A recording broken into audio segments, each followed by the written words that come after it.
Affûter une chaîne de tronçonneuse.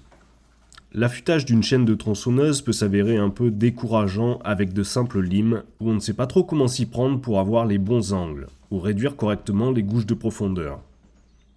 Nous allons utiliser ici un modèle d'affûteur 2 en 1 qui permet d'avoir un bon coupant et une profondeur optimale en un seul geste. L'utilisation de ce type d'outil permet d'avoir une chaîne qui va durer très longtemps, incomparable si vous utilisez une meule qui mange littéralement celle-ci. L'outil est simple mais ingénieux. Nous avons monté en parallèle 3 limes, 2 limes rondes et une lime plate. Elles sont montées entre des tiges en métal sur lesquelles nous avons des angles d'affûtage indiqués. Sur les maintiens en plastique de chaque côté, vous avez mentionné en schéma le sens dans lequel il faut pousser les limes et la posture que vous devez avoir par rapport à votre guide de tronçonneuse. Avant de commencer à affûter, il est nécessaire de bien choisir l'affûteur adapté à la chaîne. C'est une condition de base, mais souvent il arrive qu'on ne choisisse pas le bon diamètre de lime ou que l'outil ne soit pas adapté à la chaîne. Reportez-vous donc bien aux données mentionnées sur votre chaîne, ou sa boîte par défaut. Vous avez les indications du type de lime et à quoi l'outil est destiné sur celui-ci. Référez-vous-y aussi pour vérification. Nous allons ensuite pouvoir passer à l'affûtage, si les deux sont bien compatibles. Ça n'est pas encore le cas, mais lorsque vous devez remplacer les limes, vous pouvez y avoir accès en appuyant sur le bouton rond et en relevant l'élément orange de l'outil. Vous aurez alors accès aux limes rondes et à la lime plate. La chaîne et l'affûteur sont compatibles. Nous allons voir comment positionner l'outil pour affûter directement sur le guide. C'est un gain de temps et parfait pour un usage en forêt, ça évite de tout démonter. Par rapport au positionnement des limes, la lime plate devra toujours se trouver au-dessus d'un maillon entraîneur avec la jauge de profondeur. Le rôle de la lime plate sera de réduire la hauteur de ces maillons pour avoir des copeaux réguliers. Sur les 2 limes rondes, une seule sera utilisée par sens.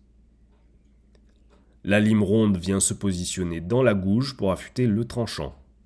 Comme nous avons sur une chaîne des gouges orientées dans les 2 sens différents, l'outil permettra de passer d'un sens à l'autre simplement en changeant l'orientation.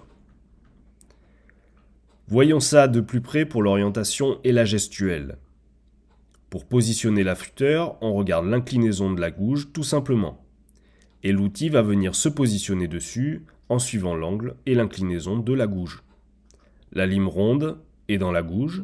Vous regardez le sens d'affûtage avec la flèche qui le mentionne. Vous regardez le sens d'affûtage avec la flèche qui le mentionne sur l'affûteur. Il faudra pousser uniquement dans la direction de celle-ci. Pour l'affûteur, on peut distinguer 4 petites encoches gravées dans le métal. Elles donnent le repère par rapport au guide de la tronçonneuse. Il faut toujours veiller à ce que l'on garde un parallélisme entre les 3 lignes imaginaires, la ligne formée par le guide et les 2 lignes parallèles formées par les repères gravés dans le métal. Nous sommes bons sur le positionnement, je vais vous donner quelques indications sur comment tenir l'outil. La main va pousser l'outil et l'autre main ne va pas tirer mais simplement accompagner l'outil pour le diriger dans la bonne direction et maintenir le bon angle d'affûtage. Pour l'affûtage, il faut être régulier, faire une pression modérée sur la gouge et répéter le même nombre de passages sur toutes les dents. Une fois que nous aurons fait toutes les dents d'un côté, nous pourrons changer de sens l'outil et faire les autres restantes. L'affûtage peut commencer maintenant que nous savons où nous allons. Pour maximiser l'affûtage, on utilise généralement un étau. À défaut, pour maintenir le guide de la tronçonneuse, une bûche avec une encoche peut servir de support. On positionne l'outil et on lime le même nombre de fois sur chaque gouge. 1, 2, 3, 4 et 5.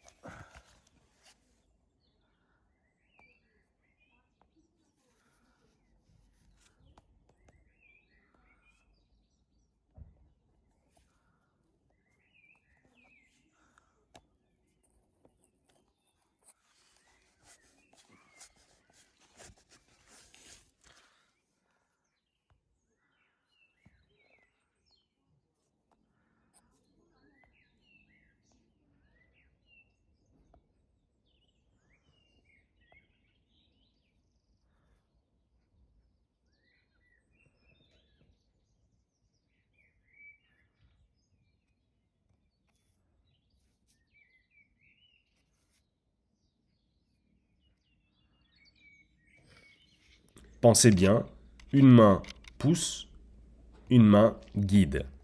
On passe à la gouge suivante. 1, 2, 3, 4, 5 passages. Pour le mouvement de la lime, il ne faut aller que dans le sens de la flèche, en ne faisant que des allées dans la matière. On affûte ainsi de suite. Toutes les dents d'un côté, puis toutes les dents de l'autre.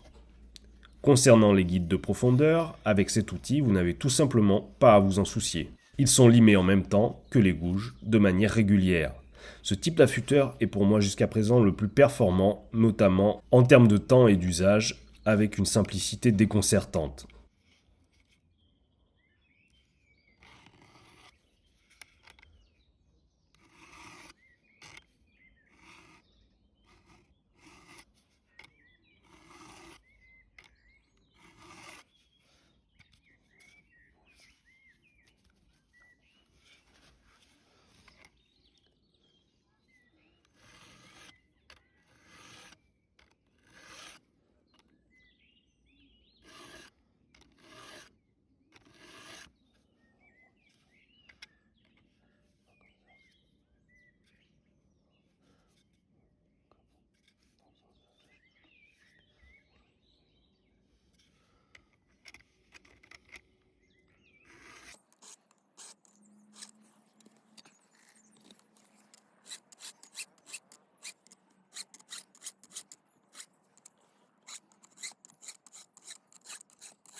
Le test de coupe vient toujours valider les dires.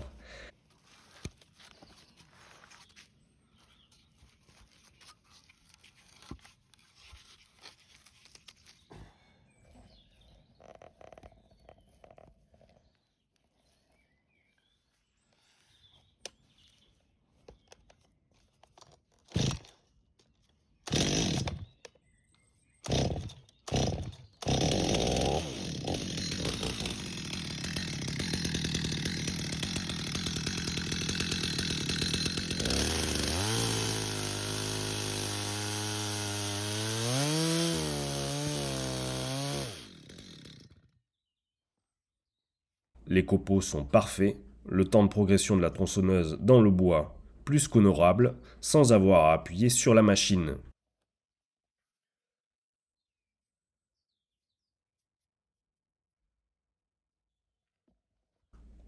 Voilà une manière plutôt facile et agréable de limer rapidement et d'affûter sa tronçonneuse.